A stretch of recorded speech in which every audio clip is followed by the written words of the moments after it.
नमस्कार दोस्तों, रामायण की कथा तो सभी ने सुनी या पढ़ी होगी, जिसमें श्री राम और माता सीता के जीवन से जुड़े पहलुओं को दिखाया गया है। उन्हीं में से एक कहानी में बताया गया है कि कैसे मर्यादा पुरुषोत्तम राम अपनी पत्नी सीता को एक धोबी की बातों में आकर अयोध्या छोड़कर जाने को कह दिया था। लेकिन क्या आपको पता है कि वो धोबी के रूप में जन्मा एक पक्षी था, जिसके श्राप की वजह से ही माता सीता को वन में भटकना पड़ा था। जी हाँ, आपने सही सुना, माता सीता को श्राप मिला था। आज हम आपको बताएंगे कि देवी सीता को किस पाप की सजा मिली जो उन्हें वन वन भटकना पड़ा। मिथिला नगरी में जनक राजवंश राज करता था। उन्हीं में से एक राजा सिरध्वज थे। एक बार यज्ञ के लिए वो जमीन जोत रहे थे। उसी समय वहां से एक छोटी कन्या निकलती है। इस सुंदर कन्या को देखकर राजा को बहुत खुशी हुई। उन्होंने उस कन्या को अपनी पुत्री बना लिया। उसका नाम सीता रखा। एक दिन सीता अपनी सहेलियों के साथ बगीचे में खेल रही थीं। वहां उन्हें एक तोते का जोड़ा दिखाई दिया, जो बहुत ही खूबसूरत था। वे दोनों पक्षी एक पर्वत की चोटी पर बैठकर बातें कर रहे थे। पृथ्वी पर श्री राम नाम से विख्यात एक बड़े सुंदर राजा होंगे। उनकी महारानी का नाम सीता होगा। श्री राम सीता के साथ कई वर्षों तक राज्य करेंगी। धन्य है वे जानकी देवी और धन्य है वे श्री राम। तोते की ऐसी बातें सुनकर सीता ने सोचा कि ये दोनों तो मेरे ही बारे में बातें कह रहे हैं। इन्हें पकड़कर मैं इनसे अपने जीवन से जुड़ी सारी बातें पूछ सकती हूँ। इसीलिए उन्होंने अपनी सहेलियों से उन दोनों पक्षियों को पकड़कर लाने को कहा। उनकी सहेलियां उस पर्वत पर गईं और दोनों पक्षियों को पकड़कर ले आई। माता सीता उन पक्षियों से कहती हैं कि तुम दोनों बहुत सुंदर हो, देखो, डरो नहीं, मैं तुम्हें कोई नुकसान नहीं पहुंचाऊंगी। तुम बस मुझे ये बताओ कि तुम कौन हो और कहाँ से आए हो। राम कौन है और सीता कौन है, तुम्हें उनके बारे में कैसे पता है। माता सीता के पूछने पर दोनों पक्षी बताते हैं कि एक बहुत विख्यात महर्षि वाल्मीकि हैं।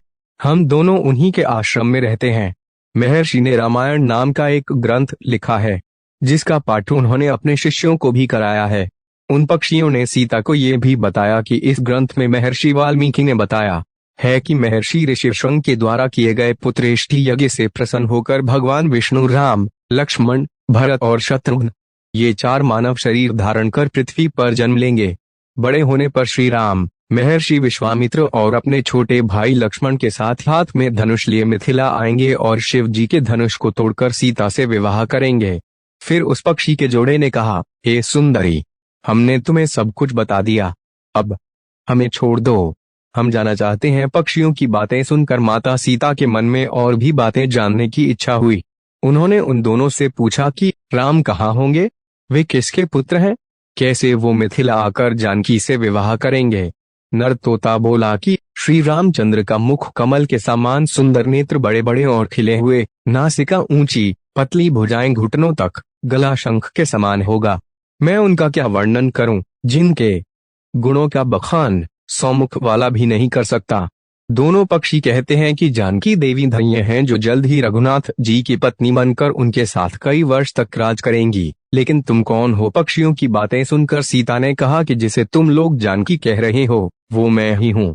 माता सीता उन्हें कहती हैं कि मैं तुम दोनों को तब ही छोड़ूंगी जब श्री राम यहाँ आकर मुझसे विवाह करेंगे। तब तक तुम दोनों आराम से मेरे घर में रह सकते हो। ये सुनकर मादा तोता जानकी से कहती कि हम वन के पक्षी हैं, हमें घर में सुख नहीं मिलेगा। मैं गर्भवती हूँ, मुझे जाने दो, मैं अपने स्थान पर जाकर बच्चे पैदा करूंगी। आप चाहें तो उसके बाद फिर से यहाँ आ जाऊंगी। उसके कहने पर भी सीता जी ने उसे नहीं छोड़ा। तब उसके पति यानी नर तोते ने कहा, दश सीता, मेरी पत्नी को छोड़ दो, वो गर्भवती है, जब ये बच्चों को जन्म दे देगी तब उसे लेकर मैं फिर तुम्हारे पास आ जाऊंगा। तब माता सीता ने कहा, तुम आराम से जा सकते हो, लेकिन ये मुझे बहुत पसंद है, तुम घबराओ नहीं, मैं इसकी अच्छे से देखभाल करूंगी। जब सीता ने उस मादा तोते को छोड़ने से मना कर दिया तब वो पक्षी दुखी हो गया। पक्षी दोबारा सीता जी से निवेदन करता है कि मैं अपनी पत्नी के बिना जिंदा नहीं रह सकता, इसलिए इसे छोड़ दो। माता सीता, तुम बहुत अच्छी हो, मेरी प्रार्थना मान लो। इस तरह उसने बहुत समझाया, लेकिन सीता ने उसकी पत्नी को नहीं छोड़ा। तब मादा पक्षी ने क्रोध में सीता को श्राप दिया कि अरे, जिस प्रकार तू मुझे इस समय अपने पति से अलग कर रही है, वैसे ही तुझे भी स्वयं गर्भवती की अवस्था में श्री राम से अलग होना पड़ेगा। कुछ दिन बाद पति से बिछड़ने के दुख में मादा पक्षी के प्राण निकल गए। पत्नी की मौत हो जाने पर नर पक्षी दुखी हो गया। फिर वो सीता जी से बोला कि मैं मनुष्यों से भरी श्री राम की नगरी अयोध्या में जन्म लूंगा, मेरे ही कारण तुम्हें पति के वियोग का दुख उठाना पड़ेगा। ये कहकर वो वहां से उड़ जाता है। कुछ साल बाद उसका जन्म अयोध्या में धोबी के घर हुआ।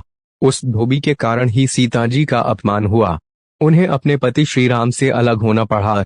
उस तोते का श्राप ही सीता जी के पति श्री राम से बिछड़ने का कारण बना। इसीलिए जब माता सीता गर्भवती थी तो उन्हें भी पति से दूर वन में रहना पड़ता है। आपने अक्सर लोगों को कहते सुना होगा कि हमें हमारे कर्मों का फल हमें यहीं मिलता है। इस कहानी से ये बात सिद्ध भी हो जाती है कि कर्म के फल से कोई भी नहीं बच सकता, फिर चाहे वो भगवान राम हो या सीता। सभी को अपने कर्मों को